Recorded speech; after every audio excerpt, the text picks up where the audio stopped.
네, 여러분 안녕하십니까? TV 스타트업 박정석입니다.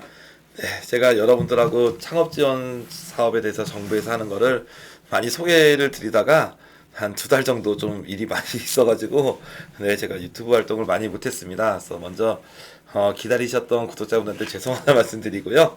네, 이제부터라도 좀 늦었지만 열심히 하겠습니다. 오늘 여러분들께 소개드릴 사업은 2020년도 청년 창업 스마트 2030이라는 지원 사업인데요. 예비 창업자에게 최대 2천만 원까지 지원하는 사업입니다. 그래서 창업을 준비하는 예비 창업자분들에게 도움이 많이 될 것 같아서 오늘 이 사업을 여러분들께 말씀드리려고 왔습니다. 한번 보시면 좋겠습니다. 사업명은 요 청년 창업 스마트 2030이 주로 쓰이던 명칭이고요. 예비 창업자를 지원을 하는데 경기도 사업입니다. 그래서 경기도 사업이지만 경기도 내 신규 창업을 하실 분이라면 누구나 전국적에서 창업이 가능합니다. 그래서 내가 뭐 강원도 살아도 사업자를 나중에 경기도에서 사업자 등록을 내고 창업을 하실 분이면 지원이 가능한 거죠. 그래서 한번 읽어보겠습니다. 모집 대상 만 15세에서 39세에서 청년 창업을 지원하는 사업입니다. 그리고 경기도 내 신규 창업 예정자입니다. 그래서 경기도에 사셔도 되고 다른 동네 사셔도 경기도에서 사업자 등록을 하시는 분들이면 지원이 가능합니다. 서울이나 인천, 뭐 이렇게 강원이나 충남 등 인접권에 계신 분들은 지원이 가능하실 수 있겠죠. 모집 분야를 한번 보면 문화 콘텐츠, IT 융합 콘텐츠라고 써 있는데 이 콘텐츠라고 하는 사업이 범위가 상당히 넓기 때문에 한번 여러분들이 나는 안 되지 않을까 생각을 하실 수 있는데요. 대개의 경우는 됩니다. 그래서 한번 말씀을 드리면 첫 번째 ICT 융합입니다. 그래서 보통 ICT 융합이라고 써 있는 부분들이 기본적으로 제조업, 그리고 콘텐츠, 그리고 소프트웨어 이 관련된 것들이 되게 ICT 융합으로 볼 수 있거든요. 그래서 ICT 융합 파트에서 특히 좀 보셔야 될 거는 특히 웹이나 앱, 어플리케이션 같은 소프트웨어는 일단 해당이 된다. 그리고 제조업도 좀 기능 들어간 좀 제조업들, 사물 인터넷이나 IoT 같은 것도 다 여기에 해당이 됩니다. 그래서 범위가 크고요.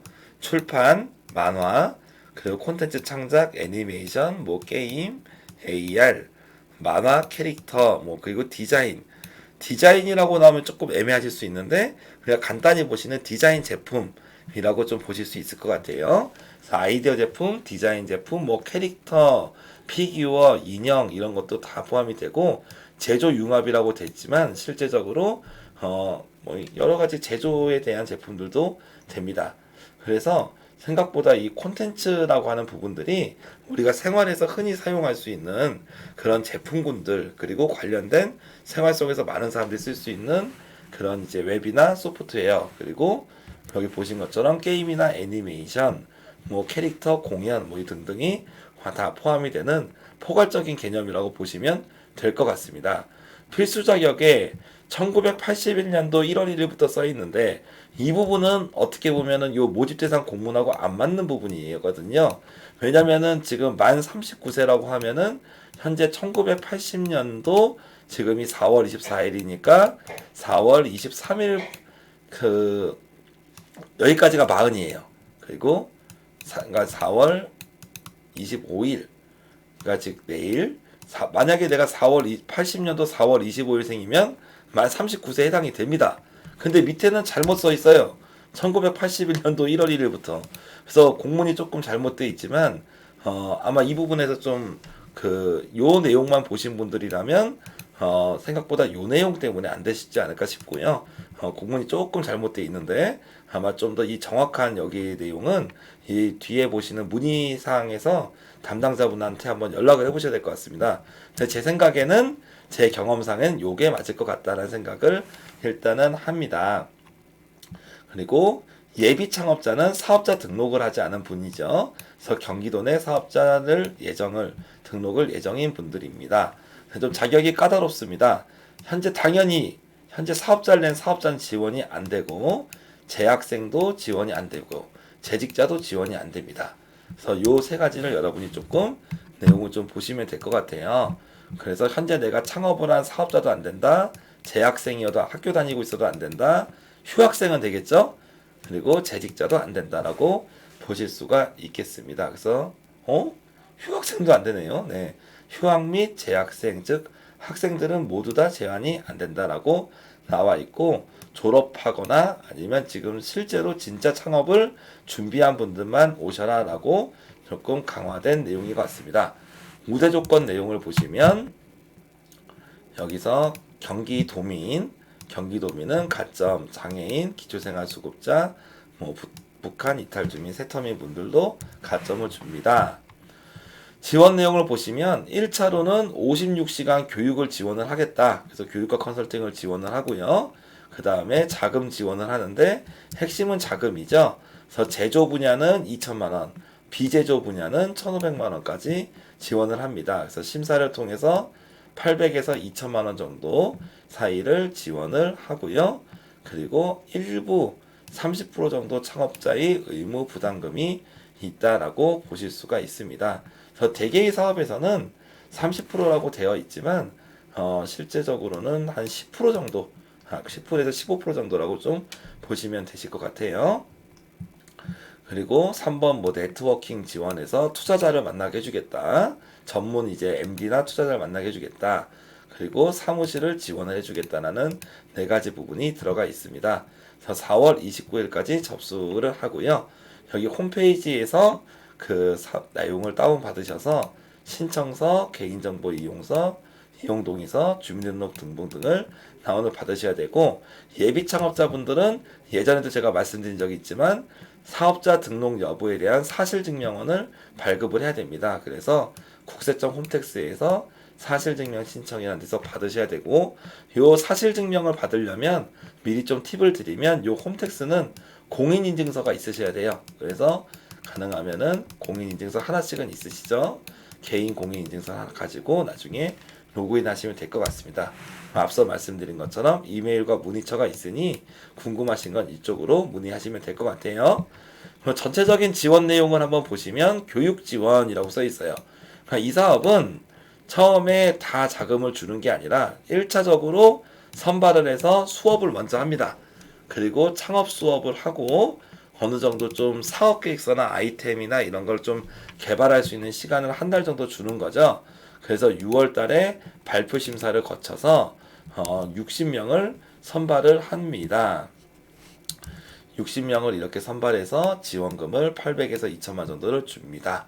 마지막에 결과 보고하는 형태로 진행이 되어 있고요. 오랜만에 하니까 말이 좀 꼬이네요. 그리고 코로나19에 따라서 조정될 수 있다고 써 있습니다. 그래서 1차 교육 지원은 90분을 선발하고, 그리고 한 달 동안 교육과 그 멘토링을 한 다음에 최종 발표 때 창업자 60명을 선발하는 거죠. 그래서 실제적으로 여러분이 교육생 90분 안에 선발이 된다면 실제 경쟁률은 1.5대 1 정도가 되겠죠. 그래서 한번 예비 창업자분들에게는 좀 폭넓게 지원합니다. 그래서 지원 금액이 엄청 크진 않지만 폭넓게 지원한다는 부분에 장점이 있고, 다 같은 예비 창업자다 보니까 서로 간에 뭐 그렇게 큰 뭐라 그럴까 경쟁 난이도가 높진 않을 거예요. 이 말씀이 뭔지 지금 처음 해보신 분은 잘 이해 못하시겠지만 이런 게 있습니다. 예를 들어서 예비 창업자부터 창업 3년 미만까지 모두 다 지원할 수 있다는 사업이라고 한다면 한 창업 3년 정도 된 분들이 좀 더 유리할 수도 있죠. 왜 그러냐면 사업 경험도 많고 발표 경험도 많이 했고, 그리고 뭐 매출이나 고용 같은 실적이 있을 수 있거든요. 예비 창업자는 그런 게 아무것도 없잖아요. 그래서 원래 예비 창업자부터 창업 몇 년 이내의 기업들끼리 서로 경쟁을 하면 예비 창업자분들이 좀 더 객관적으로는 불리한 게 사실인데, 이 사업은 전부 다 예비 창업자분들이 지원하니까 생각보다는 경쟁 자체가 그렇게 엄청 치열할 것 같지는 않다라는 좀 의미로 말씀을 좀 드려봤어요.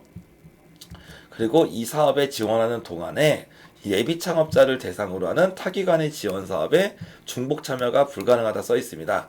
자, 여러분, 제가 영상을 보셨다면 이 사업을 준비하는 타기관의 지원 사업 중에 대표적인 게 뭐가 있었죠? 네, 창업진흥원에서 진행하는 예비 창업 패키지라는 게 있었죠. 그래서 요 예비 창업 패키지랑은 중복이 되지 않는다라는 거는 여러분이 체크를 하시면 될 것 같고, 예비 창업자 지원 사업이기 때문에 예비 창업자 분들이 일반 창업 기업들하고 같이 경쟁하는 것보다는 유리하다는 말씀을 드렸습니다. 자격 제한 보시겠습니다. 사업자 등록증 소지한 지 안 되죠. 그리고 학교를 다니고 있는 재학생이거나 휴학생도 안 된다. 대원도 안 돼요. 그리고 다른 기관이나 기관에 재직 중인 자도 안 되고 세금 체납하신 분도 안 되고 신용불량인 분들도 안 되고 그리고 다른 데서 제재받은 분들도 안 되고 뭐 이런 내용이 들어가 있습니다. 전체적인 리뷰를 한번 간단하게 정리해 보겠습니다. 네, 경기도에서 진행하는 청년창업 스마트 2030이라는 이 사업은 기본적으로 만 39세 이하의 청년을 지원을 하는데 정확히 만 39세가 아니라 1981년도 1월 1일 생 이후부터 지원이 가능하다고 보시면 되겠고요. 그리고 콘텐츠 창업을 지원한다고 합니다. 하지만 일반적으로 콘텐츠 창업은 말씀드린 것처럼 제조나 디자인, 뭐 되게 소프트웨어 등 포괄적인 내용을 담고 있으니 가능하면 여러분이 지원할 수 있는 여지가 많을 것이다라는 말씀을 좀 드려봤고요. 그리고 이 사업은 조금 엄격한 부분이 학교에 다니는 재학생이 지원이 안 되고요. 휴학생도 지원이 안 돼요. 그리고 대학원도 안 됩니다. 그리고 재직자도 안 돼요. 그래서 말 그대로 정말 창업을 준비하고 있는 예비 창업자만 지원이 된다. 라는 부분이었고 1차적으로 교육 단계에서 90분을 선발해서 지원을 하고 나중에 향후 발표평가 때 심사를 통해 800에서 2천만 원까지 지원하는 게 이 사업이 가장 큰 골자입니다. 그래서 각 교육이나 뭐 뒤에 있는 네트워킹이나 이런 지원들도 있지만 기본적으로는 예비 창업자분들이 초기에 창업을 시작할 때 필요한 여러 가지들을 골고루 지원한다는 걸로 보시면 되겠고 이 사업이 지원을 하실 때 사업계에서도 있지만 이 사실 증명 현재 시점에서 내가 사업자를 갖고 있지 않다는 것을 증명하는 서류를 떼는 게 중요하다라고 말씀을 드려볼 수 있겠습니다. 그래서 예비 창업자 지원은 이렇게 포괄적으로 다양한 형태로 지원을 하고 꼭 경기도가 아니더라도 경기도의 사업자들을 내실 분들이라면 한 번씩 지원해도 좋을 것 같다는 의견을 드리겠습니다. 네, 오늘 영상 여기서 마치겠습니다. 감사합니다.